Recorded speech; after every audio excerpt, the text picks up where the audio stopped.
Bonjour tout le monde, nous allons aborder le thème de la symétrie, la réflexion du triangle DEF par rapport à cet axe-là.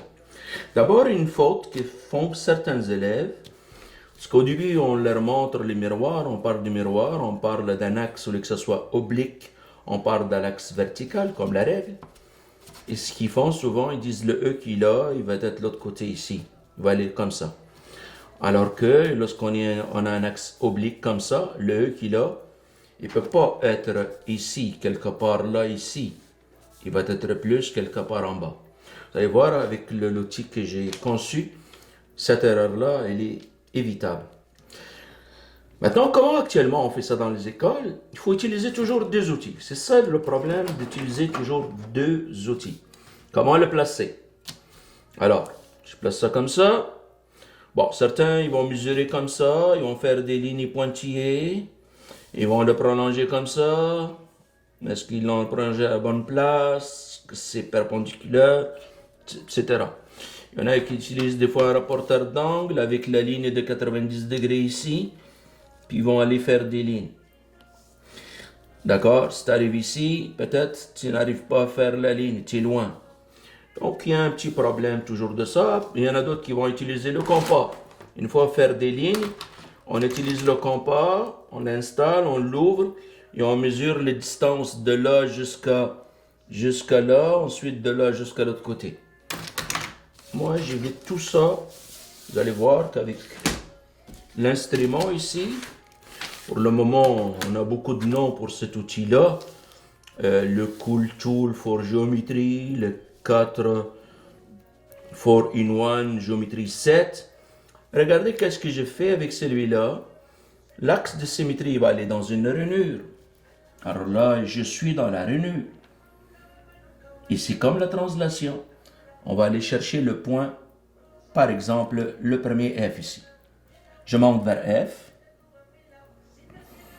Je l'ai. Je suis vis-à-vis de F. F, il se trouve à moins 1,5.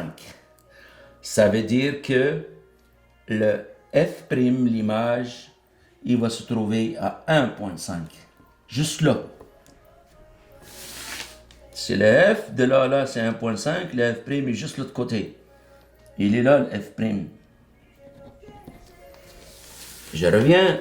La rainure, elle est... L'axe de symétrie est dans une rainure. Et je m'en vais au point D. Ok, je m'assure tout simplement toujours que je vois mon axe de symétrie dans une rainure. Et le point D, il est à moins 4,7. Ça veut dire que le point D', il se trouve alors à 4,7. Là.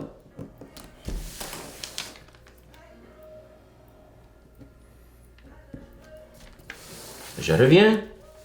L'axe de symétrie dans une rainure. Et je m'en vais à mon point E. Je peux commencer comme ça et après placer mon axe dans la rainure. Et voilà. Et mon point E, lui, est à moins 4 exactement. Quel est l'opposé de moins 4? Quel est l'opposé d'un nombre négatif à gauche de l'axe de réflexion? Il est à droite à 4 unités. Il est juste là. Et c'est ça que j'ai dit tout à l'heure, c'est que la rainure ici, elle n'est pas horizontale, comme dans le cas si l'axe de symétrie il était vertical comme ça. Alors c'est normal, il faut aller horizontalement. Vu que la rainure, l'axe de symétrie est déjà oblique, en tournant un peu, l'autre rainure, elle a tourné. Donc c'est un outil correctif, puis ça permet la compréhension. Donc le point E' est à 4. Je m'enlève, je me tasse ici. Ça c'est mon point E'. Et maintenant, je pourrais utiliser même l'intérieur de l'instrument pour aller chercher, si je veux, joindre le sommet.